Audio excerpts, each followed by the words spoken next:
Shwmae and Borera, how are you guys doing today? We are here to explore more of the beauties in Wales, and I am at Coedi Park, or Parc le Breos. Now, this is a place I've come to many times, and people have talked to me about the giant's grave. And I was never really interested when I was younger and I'd come here. I think it's just a pile of stones, you know, I don't really care.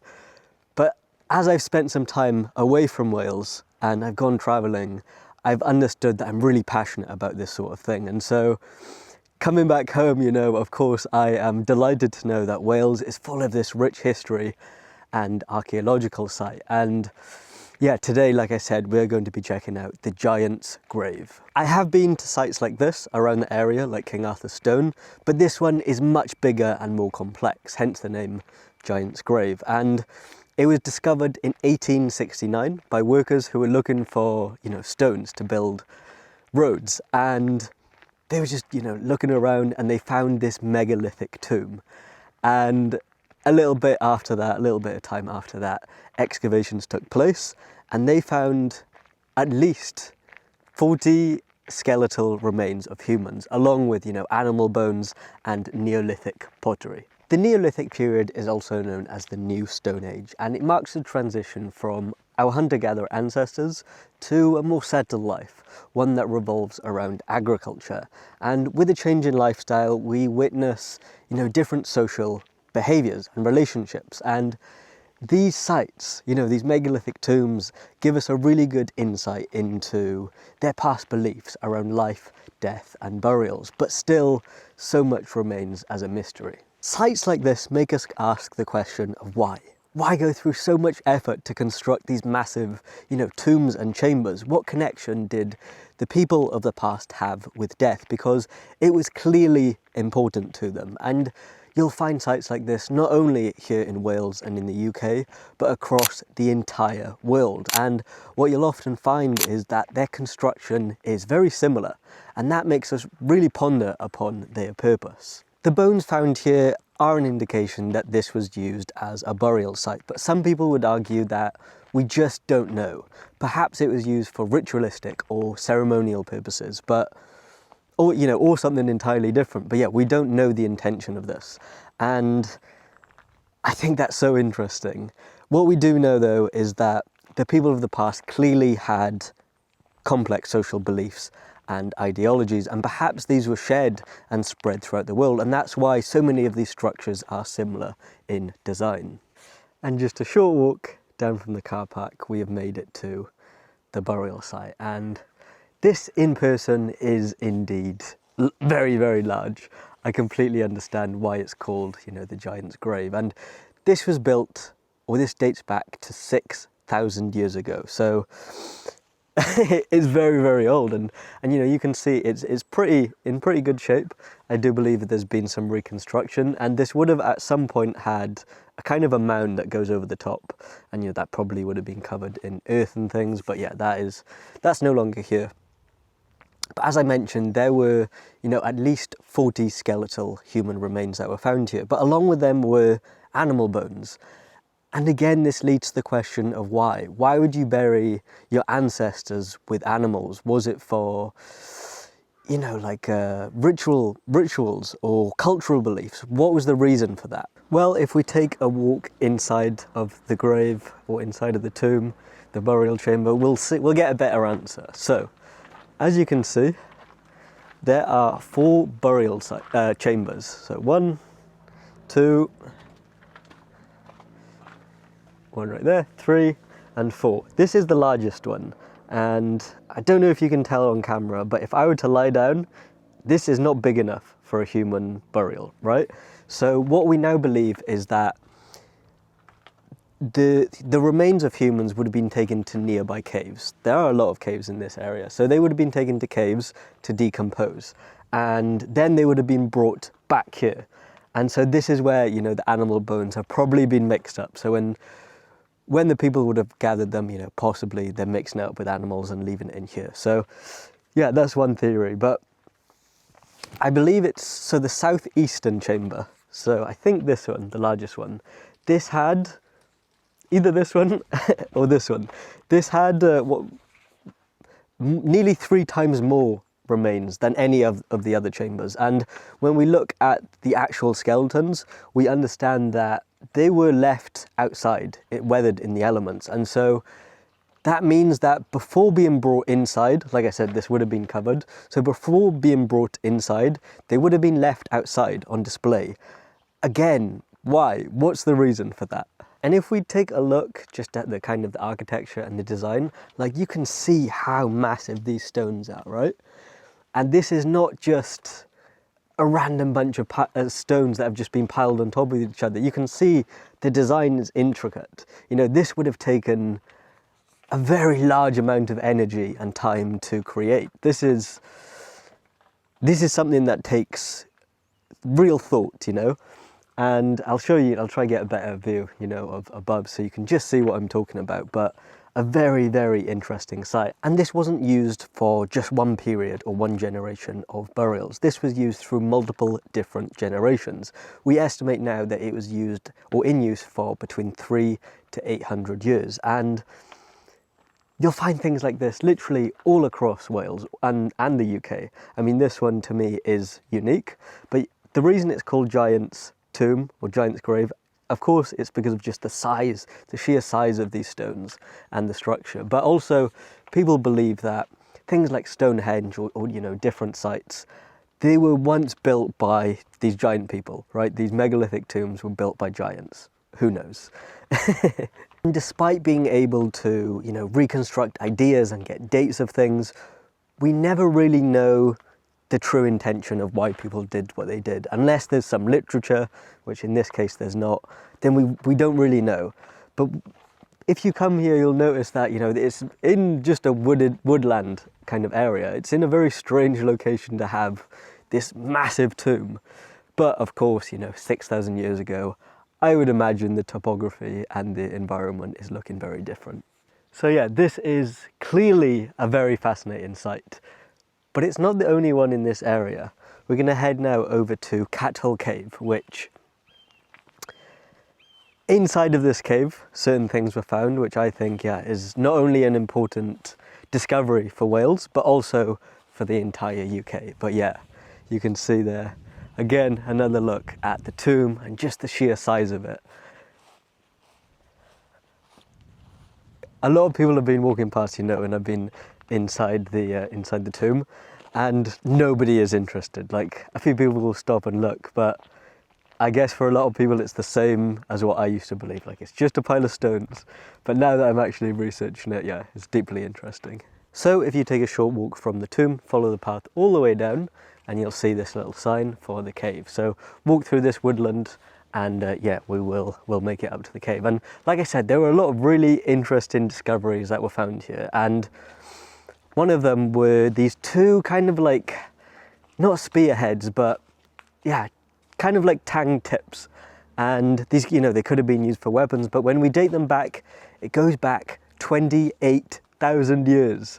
So this gives us, again, more information, and it tells us that our hunter-gatherer ancestors were not only in this area, but could have used this cave for, you know, shelter, for housing. And other tools were also found in the cave, along with the skeletons of different animals. So I think there were, yeah, the woolly mammoth was found there, woolly rhinoceros, and giant deer.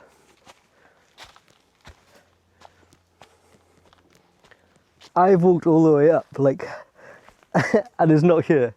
I guess I've walked past it. I'm pretty sure I've seen it before. Like, I'm pretty sure I've walked by it before, but it's not up that way. I've taken another path, and I'm still not in the right place. Like, I'm looking for a cave, right, which is essentially a massive rock, but all I see is woodland. I have no idea how to get to this cave. I probably just missed like a really easy turning. I'll go back and see now. Aye, aye, aye. Okay, I'm still yet to find this cave, but I have come to a spot that I used to come to pretty much every time I would come to this park. Check out the view. Woo! You see just Greenland as far as you can see. Fresh woods. But I'm standing on a rock, so maybe this is somehow connected to the cave. I really have no idea. Like I said, I thought I've come to this cave before, but my memory does not serve me well. The hunt continues. I literally walked straight past it. Like the start of the trek is up here, the walk. I went all the way up there, mate. It's literally right here. Oh well, all part of the fun. Wait, is this is not Cathole Cave. This is a different one, I think.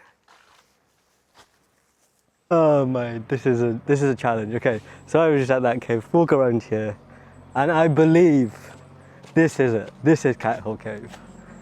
I hope at least, anyway. Yeah, okay. We found it. So, here it is. You can see that you can actually walk in, but it is fenced off inside. Let's go take a look. So I don't know how much we're going to actually be able to see. You can see it's quite a deep cave in there, but yeah, we can't really see anything. But yeah, it's a pretty big open cave. It's a nice little entrance actually. I can see how some hunter-gatherers would make this their home. It's a nice little spot.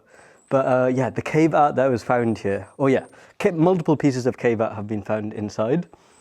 But the most fascinating is that of, you know, an artist way back in hunter-gatherer times would have painted a reindeer on the walls inside here. And when we date this back, it goes back 14,000 years. So this is presently, this is the oldest known rock art found across Britain.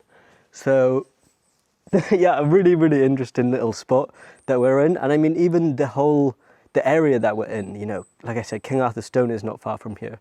Paviland Cave is not far, you know, where the oldest human remains were found in the UK. So if you're into history and human history and archaeology, this little corner of the Gower is a really cool and special place to come and check out. You can see a lot of really important and significant sites in a small area. And what's really fascinating is the red deer that was found in there, well, the picture of the art, yeah, it's of a deer, right? And this area, this park, actually used to be a deer park in medieval times. So yeah, that's a cool little connection there. But I'll show you the cave again. I'm actually quite fascinated by it. And yeah, if I was a caveman, this was definitely not a bad spot to call home. So like you see, you have one entrance right here, and you can see people have made some sort of fire pit, it looks like. Yeah, entrance there that lets a lot of light into the entrance of the cave, and this one has, I know you can't really see it on the camera, but you know, there's a lot of room that you could move about there. It's not a very cramped space. And then as you walk over here, you have another area. Again, people have made fire pit right here, small little area there, and another opening. So if we go through, it's like, yeah, a double entrance. Like I said, if I was a caveman, I wouldn't mind calling this place home. And where I showed you the view, I'm pretty sure I was on the top of the cave there. Yeah, really cool little spot. And yeah, if you want to check it out, a word of warning, because locals believe this area, as in like the whole park area, is haunted. So don't come at night. It would be really, really interesting to go in there and have a look at it. Like I can see that there's two kind of passageways. You see it in film and TV when people are going through a place and you have two choices, left or right. Looks like that's the same deal there. And I think if you join, I think it's either South Wales Caving Club or Gower Caving Club, it does give you access to a lot of caves. Like, you know, you go with other people who are qualified and stuff, but this one, I'm not sure if it's closed permanently because of the archaeological value. But so fascinating to think that the footsteps that I'm taking right now, you know, my ancestors could very well have been taking the same ones. Just sitting, you know, even if you just sit on this rock or anywhere in this area, our ancestors have been. And like I said, from the tomb, they would have used, you know, caves like this and other caves in the area to store, you know, the human bodies until they decomposed, and then took them from a cave like this over until the tomb. Truly so fascinating. I'm gonna head back down now, but yeah, wonderful little cave tucked away here in Parc le Breos. I forgot the name of it. But yeah, I actually have not been to that one before. The one that I have seen before is this little one. I'm not sure if this has a name or if there's any other findings that have been found there. But I do know there is another cave in this area. Forgot the name of it, but again, human remains have been found there. and have allowed us to understand or get a deeper understanding of, yeah, our ancestors in this land. So that little first one, I found this one, just seen bats flying in and out of it, which, yeah, there are bats now that live in here and in the other one. And I think that's a reason that they stopped, or they put this gate here to stop people going in. But also I think someone like defaced the reindeer or something like that. So yeah, it's no longer open to the public, which is a shame. But yeah, I completely understand why. So we're heading now to the last little site in this area, or I'm sure not the last site, but the last one I'm going to visit today. And it's not quite as old, but it's still very interesting. So this right here is a limestone kiln, and this goes back to the 19th century. So I think you can get up on top here, maybe. I'll see now. But yeah, you would put limestone in here, heat it up, get it really hot, and yeah, I think it's called quicklime. And from that you can make, like, you know, cement and mortar, things like that. And it's literally right across from the giant's grave right there. So we have, you know, a lot of really cool places actually, spanning from lots of different generations and times, but yeah, in a really small, compact area. So definitely, if you've not come here, I mean, I'm sure a lot of people have come here to just take a walk, but yeah, come and check out all the cool little history here. And like I said, you can come up on top, and the kiln is right there. So yeah, very, very nice little walk today. And as I said, something I wasn't interested in as a child has now become a deep interest. So you can see it just over there. So yeah, I'm glad to be checking it out. And I did a poll recently, and you guys said that you'd like to see more videos on Wales. So if you have any recommendations or places that you would like to see covered, please do let me know. But that is going to be it for this video, guys. As always, thank you so much for watching, and I will catch you in the next one.